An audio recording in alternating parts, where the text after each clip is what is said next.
Hello guys, today we are going to see the anatomy of lacrimal apparatus. The lacrimal apparatus for each eye consists of first secretory system, second excretory system. Secretory system, it consists of lacrimal gland and its duct, second accessory of lacrimal gland. And in excretory system, it consists of punctum, canaliculi, lacrimal sac and the nasolacrimal duct. First we are going to see the secretory system. Before going to the secretory system, first we are going to see the structure of lacrimal apparatus. Here I have drawn the structure of lacrimal apparatus just for the understanding purpose. Here there is the presence of lacrimal gland. It is situated in the fossa for the lacrimal gland formed by the orbital plate of the frontal bone. This is the superior fornix and this is inferior fornix.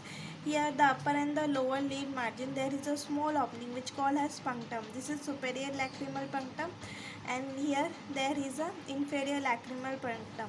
Here there is a presence of canaliculi. The upper one is called superior and the lower one is called inferior canaliculi. This is the lacrimal sac, and here there is a presence of nasolacrimal duct. This is inferior coach. This was the structure of lacrimal apparatus. Now we are going to see the first secretory system. In that, lacrimal gland. Location, these are the serous gland. Serous gland means which contain the serous acne, situated at the upper and the outer angle of the orbit. In depression known as the fossa for the lacrimal gland. Morphologically, each gland consists of approximately the size and shape of the almond. It is composed of secretory epithelial cell. Anteriorly, the gland divided into two parts, the upper orbital part and the lower palpebral part. Duct of lacrimal gland, it consists of 12 duct which opens into the fornix of the upper eyelid. Function, the gland secrete the tear composed of salt, water, a bactericidal enzymes and the lysosome. Bactericidal means which kills the bacteria. Before going to the orbital part, first we are going to see the structure of main lacrimal gland. This is the structure of main lacrimal gland, easy to understand. Here there is a presence of palpebral part. This is the lacrimal gland of palpebral part and this is the lacrimal gland of orbital part. Here there is a presence of LPS, levator palpebral superior muscle. This is superior rectus, middle rectus, inferior rectus and the lateral rectus. This is the cheek ligament, lateral cheek ligament, this is middle cheek ligament, and here there is a presence of suspensory ligament. This was the structure of main lacrimal gland. Now we are going to see the orbital part of the lacrimal gland. It is of almond shape. It has two surface, two border and two extremities. Two surface, superior and inferior, two borders, anterior and posterior, two extremities, middle and the lateral. Now the first, superior surface. It is convex and lies in the contact of orbital roof. Inferior surface, it is concave and it lies on the LPS, levator palpebral superior muscles. Anterior border, it's limited by the orbital margin. Posterior border, it's related to orbital pad and fat. This posterior border is round and become continuous with the palpebral part of the gland.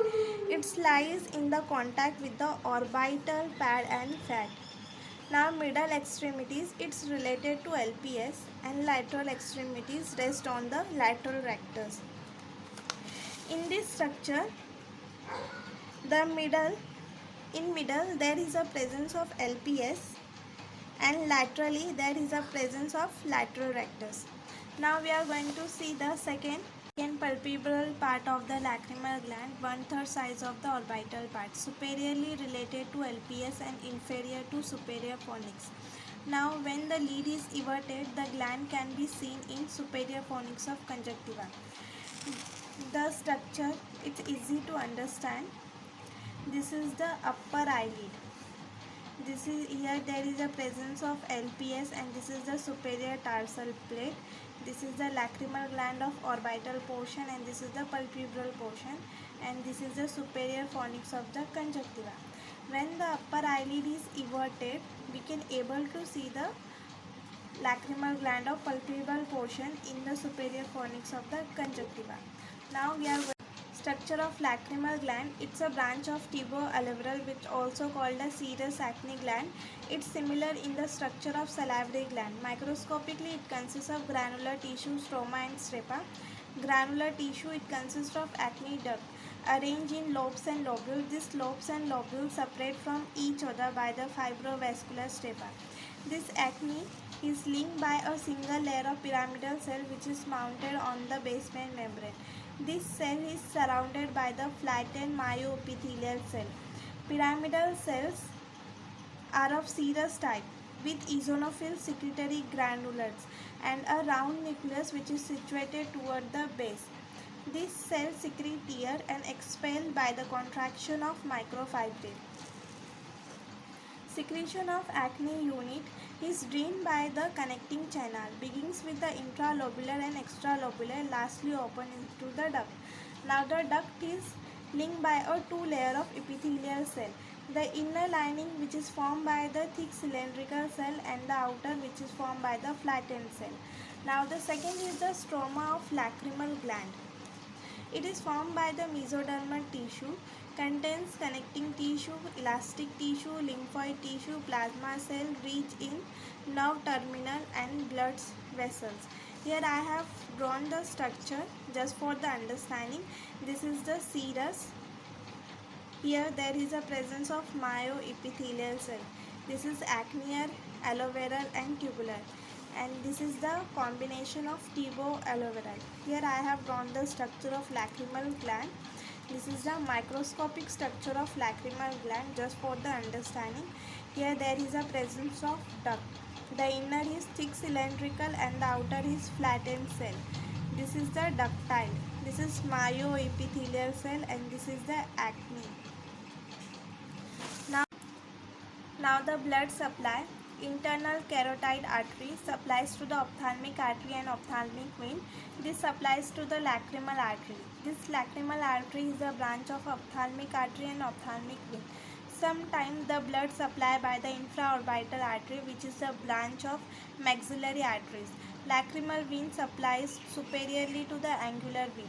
Now lymphatic drainage, it's a pre-circular group. Now the nerve supply. First sensory supply, it's a afferent from a lacrimal nerve, branch of fifth division. It's a ophthalmic branch of fifth division. Second is the sympathetic nerve, supplies to the carotid ducts. Third is parasympathetic secretory motor fiber efferent from the superior salivary nucleus. Now accessory of lacrimal gland, it's a very small gland. Its main consists of glands of Carius and glands of Wolfram. 20 in upper eyelid and 8 in lower eyelid, which is situated within the stroma of the conjunctiva, mainly near the fornix. Now the glands of Wolfram, this is few in number 2 to 5, situated near the upper border of the tarsal plate. And we are going to see the excretory system in the next video. Thank you guys for watching.